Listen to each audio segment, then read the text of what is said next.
que el ferrocarril mexicano es el primer ferrocarril que se construye en nuestro país.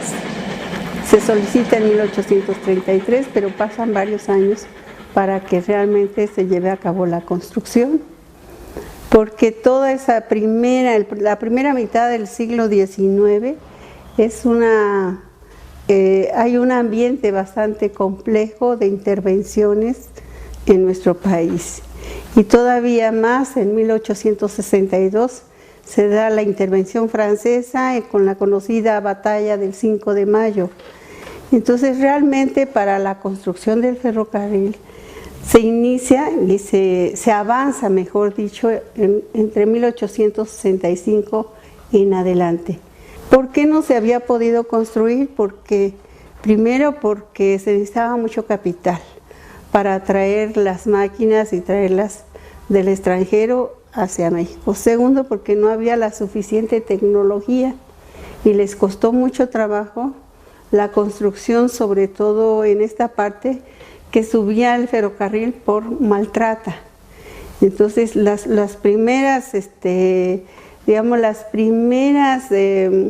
intervenciones que hicieron en Maltrata, pues, y los experimentos que hicieron también con la máquina del ferrocarril, pues se regresaba el ferrocarril, entonces no tenía suficiente fuerza.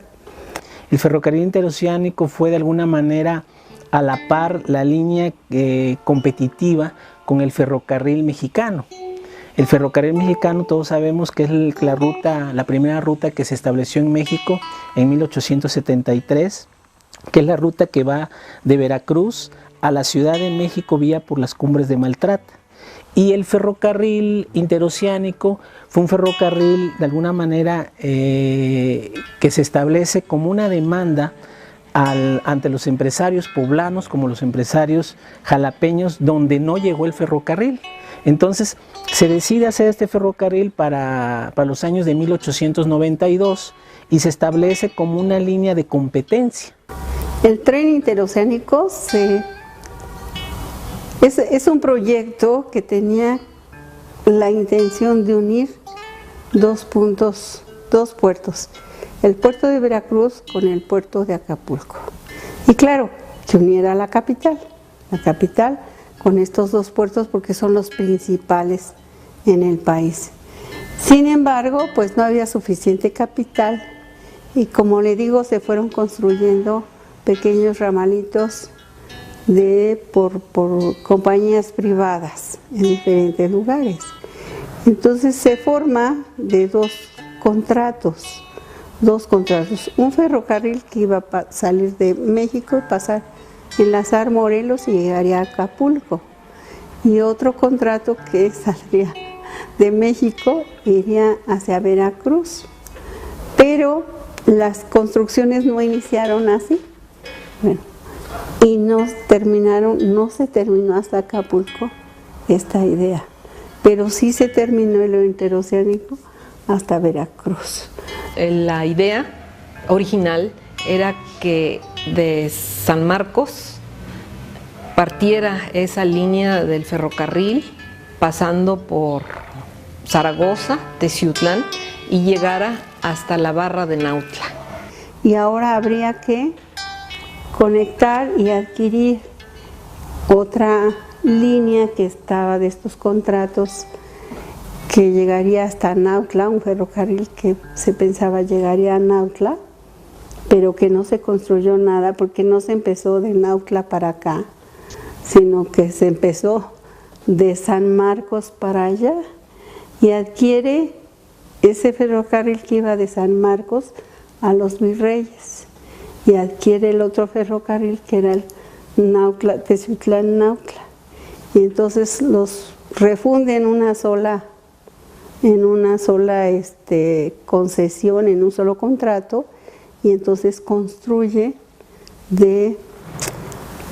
cuando lo compra ya está los kilómetros tendidos de San Marcos a Los Virreyes, entonces lo compra el interoceánico y construye de Los Virreyes hacia Teciutlán. Ramal es una vía corta que sale de la vía principal.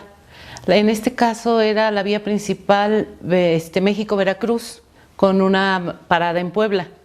Y en el caso del ramal era parte de la vía Puebla-Teciutlán, que paraba en Oriental. En Oriental transbordaban porque el ramal que salía de ahí hacia Teciutlán era vía angosta. Bueno, con todas estas líneas, el estado de Puebla pues salió adelante, porque entonces verdaderamente unió diferentes puntos del estado. Si lo viéramos en un mapa, pues realmente está unido varias poblaciones dentro del estado. Hay varias estaciones que pone a donde llega la gente y lleva sus mercancías, y las haciendas tienen un escantillón, tienen unas vías que lleguen hacia ahí para llevar sus mercancías. Entonces tiene un impacto mucho mayor, tiene una serie de, y no digo un solo impacto, varios impactos, ¿no? Tanto en el paisaje natural como en la parte comercial y tecnológica de ese entonces, que no había logrado el ferrocarril mexicano, porque ese ramal, pues como decía, no conectaba nada, casi nada, ¿no? Entonces, yo creo que ahí está la fortaleza del interoceánico. El ramal, de alguna manera, fue un ramal muy interesante porque llegaba a lo que fue de lo que sería el ferrocarril que iría hasta la costa del Golfo, ¿no? Pero nunca se logró concluir ese proyecto. Finalmente, fue un ferrocarril que nunca se ensanchó, o sea, siguió siendo de vía angosta, como fue primeramente la línea del ferrocarril interoceánico. Recordemos que el mexicano era de vía ancha y el interoceánico era de vía angosta.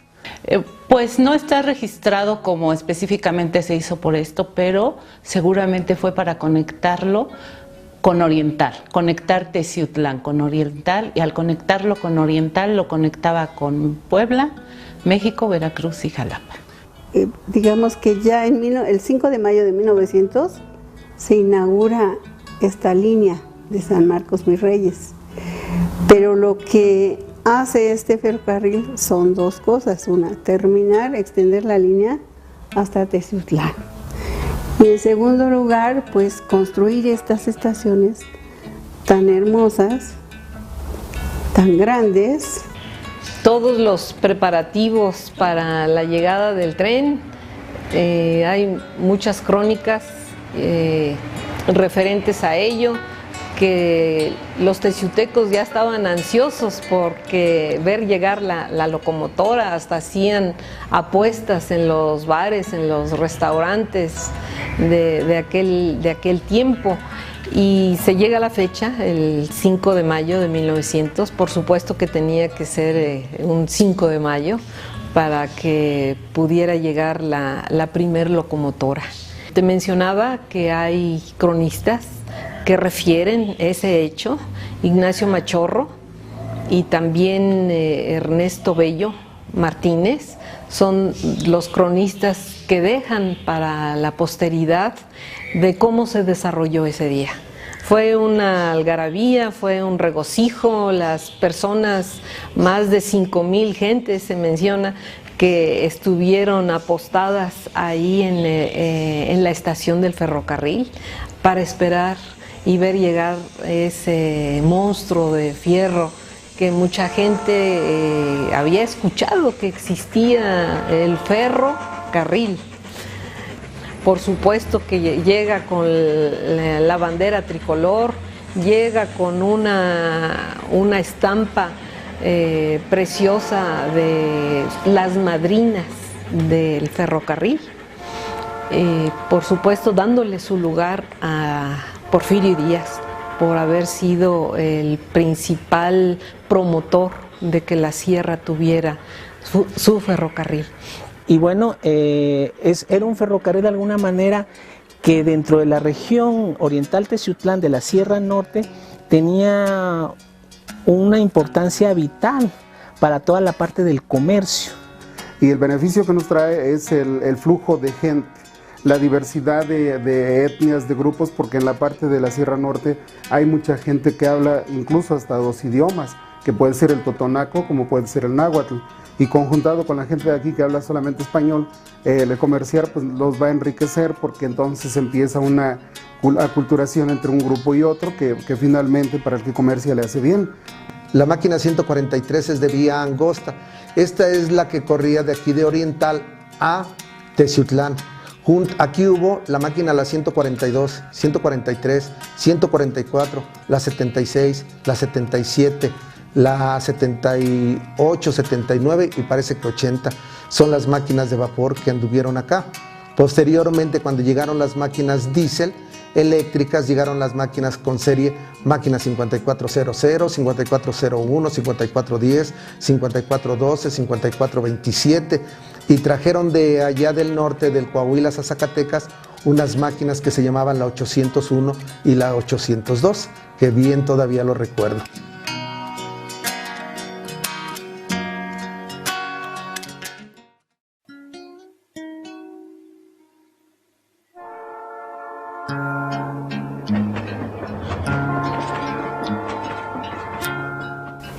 Entonces, lo interesante de estas estaciones, y siempre lo he visto, es que creó este ferrocarril también pueblos, ¿no? Donde no había nada, se erige una estación. Y alrededor suya, que de ser un lugar propiamente de gente que vive del campo, ¿no?, pasa a ser un lugar de ferrocarrileros. Entonces su impacto es doble, no solamente por el lado económico, sino por el lado también de la transformación en el paisaje rural a un paisaje totalmente distinto, urbano, moderno, de estaciones y wow, ¿no? Y llega otro tipo de trabajador ahí. Entonces los primeros asentamientos son de ferrocarrileros y va pasando todas las estaciones que llegan hasta Teciutlán, que ya era una ciudad grande, pero que en la orilla donde se construye también empieza a crecer. Los grandes empresarios de aquí de Teciutlán pudieron manejar sus mercancías traídas de tierra caliente, como es el tabaco, la vainilla, el café, el ganado. Esto fue un crecimiento tremendo. Las variadas industrias que habían aquí en Teciutlán trabajaban el zacatón, trabajaban pieles, había zapateros, había fábricas de gaseosas, había todo un gran movimiento en esta zona que, claro, la llegada del tren pues lo maximizó y le dio esa posibilidad de hacer llegar todos estos productos a Europa y a Estados Unidos. También decirte que en el año de 1902, 1903 se concretó el pequeño ramal de aquí de Teciutlán hacia al Mineral Aurora. Eso pues ya trae otra connotación para la región de aire libre. Se menciona que había cerca de 8,000 habitantes, que para aquel entonces era muchísimo. Esas minas se extrajo el oro, el cobre, y por supuesto que todos esos minerales transportados desde la mina son 12 kilómetros transportados hacia Teciutlán, de Teciutlán a Puebla, y de Puebla al puerto de Veracruz, o si no hacia la Ciudad de México para hacerlos llegar a Estados Unidos y a otros lugares del mundo, ¿no? Y no solamente es esta estación, sino también la estación de Zaragoza, ¿no?, que como se dice ahí nada más había unas haciendas, la hacienda de Acuaco y otra hacienda que era lo que había. Y ahí también se construye la estación del ferrocarril y empieza a crecer el pueblo a los alrededores de la estación? Mire, el nombre de Zaragoza se debe básicamente a que en este lugar existió una hacienda que se llamó precisamente Zaragoza y Anexas. Esta hacienda era propiedad de un español de nombre Juan R. Lavín, quien llega a estos lugares a finales del siglo XIX. Zaragoza se lo pusieron porque los que llegaron a fincar llegaron de Zaragoza, España. Ellos eran nativos de Zaragoza y por eso, pues al dejar allí su ranchito allí, pues ya quedó abandonado y aquí ya se formó una población, pues en honor a ellos, en honor a su origen, le pusieron Zaragoza. Se tiene establecido que aproximadamente en 1898 existe un documento en el archivo de Tlatlauquitepec donde se dice que se está realizando la construcción de la estación del ferrocarril aquí en Zaragoza y que hay una causa muy importante que no les permite terminar con este proyecto, que tienen que entregar los operadores para el año de 1899, a finales de 1899, y esto es la falta de brazos, o sea, la falta de mano de obra, y por otra parte el exceso de lluvias, porque pues Zaragoza siempre se ha caracterizado por ese clima. Cuando llegó el tren aquí, a principios de que empezó a pasar el tren, no había, les cuento, no había, bueno, según cuenta la historia, no había nada. Poco a poco, la venta de comida, la venta de artículos de la región, porque se vendían hasta hierbitas curativas y todo lo que se podía sacar, zorrillos, vendían allí los zorrillos ahumados, todo lo que podían sacar de la sierra. Entonces, pues poco a poco se fue haciendo un pueblo. Bueno, el impacto del ferrocarril es que viene a detonar, por decir, el progreso de todos los pueblos serranos que convergen a la estación de Zaragoza. Los pueblos que forman parte de la Sierra Nororiental, como son Zacapuazla, como son Cuetzalan, como son Huehuetla, como es Tlatlauquitepec, todos estos pueblos de alguna manera vienen a robustecer sus actividades comerciales, porque gracias a la llegada del ferrocarril, todos los comerciantes tienen la oportunidad de transportar sus mercancías y de venir a recogerlas precisamente aquí a este lugar, para después trasladarlas ya en algunos medios pues rudimentarios, como son bestias o como son carretas, hacia los diversos puntos de la Sierra Nororiental. Bueno, pues con la llegada del tren, mucha gente que ocupaba ese transporte, ya sea el de carga o el de pasajeros, la gente se fue dando cuenta que podían hacer algún negocito, ¿verdad? Empezando por la gente que vendía cositas de comer. Empezaron a arrimarse allí señoras con pues, antojitos de la región, cafecito, y les fue bien. Les fue bien porque pues, la gente que venía en el tren, como ahí hacía una parada, pues les compraba, les hacía el gasto, y la gente tenía ya una entradita económica.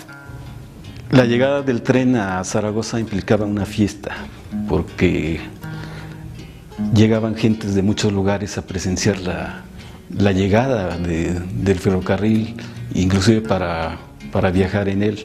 Entonces la fiesta también consistía en que llegaban muchas personas a degustar la gastronomía de las personas que venían con sus canastas a ofrecer muchas cosas, o sea, muchos platillos deliciosos. Aquí en Zaragoza, sobre todo, muchas familias subsistieron gracias a eso. Y las estaciones se vuelven un centro de sociabilidad, porque la gente va a la estación, como ahora nosotros que vamos al cine, que vamos a la plaza, que vamos al Zócalo, pues ellos van a la estación a ver, y las tiendas que también se erigen alrededor de las estaciones, pues se vuelven eso, un centro de sociabilidad.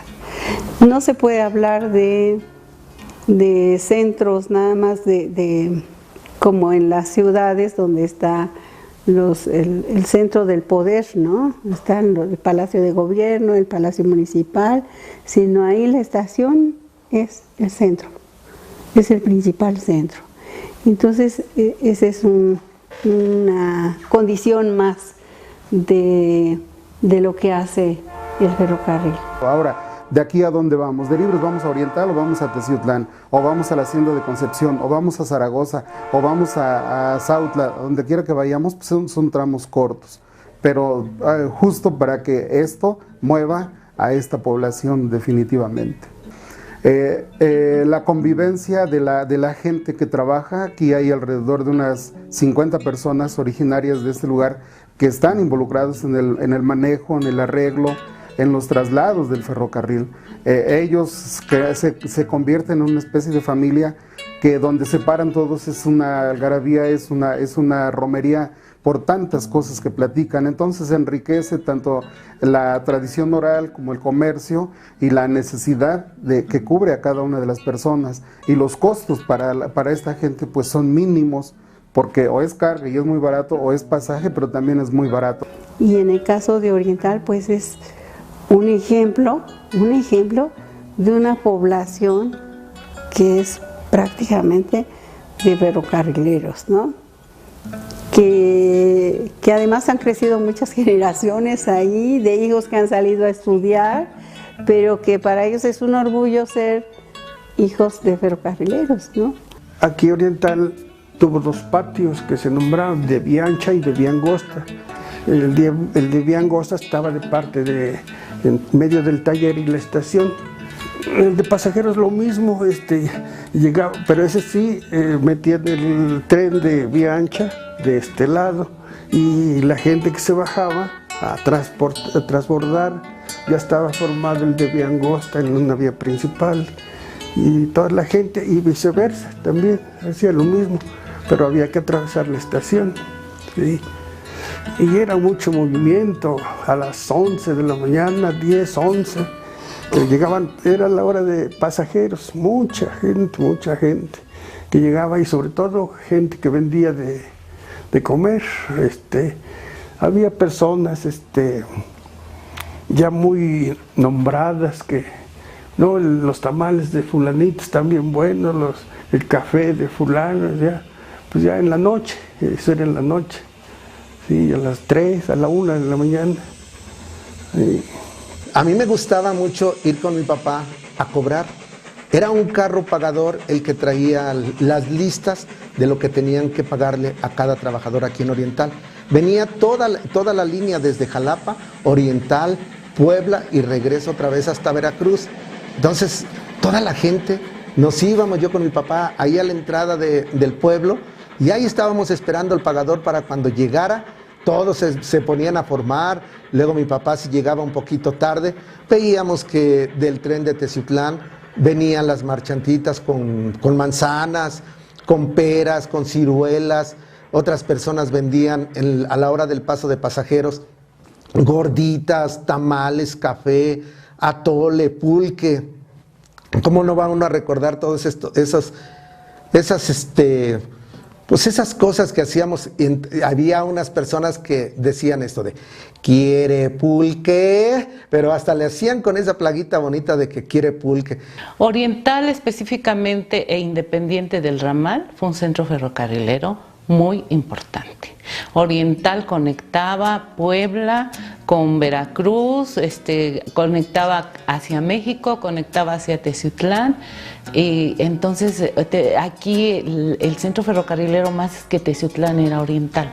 Había muchísimo movimiento. Yo viví de niña en Oriental y regía la rutina del pueblo. El sonido del tren, ya viene tal tren. El sonido del taller, sus silbatos, es tal hora. Las muertes más comunes en Oriental era que fueran atropellados por el tren. Era lo más común, más que de carros y... No, era porque los trenes eran tan grandes que atravesaban todo el pueblo. Entonces la gente de una parte del pueblo hacia otra se brincaba entre los rieles, ¿no? Entre tren y tren. Y como esos trenes de momento, sin aviso para la gente, se movían porque estaban trabajando, entonces los tiraba y pasaba el tren sobre la gente.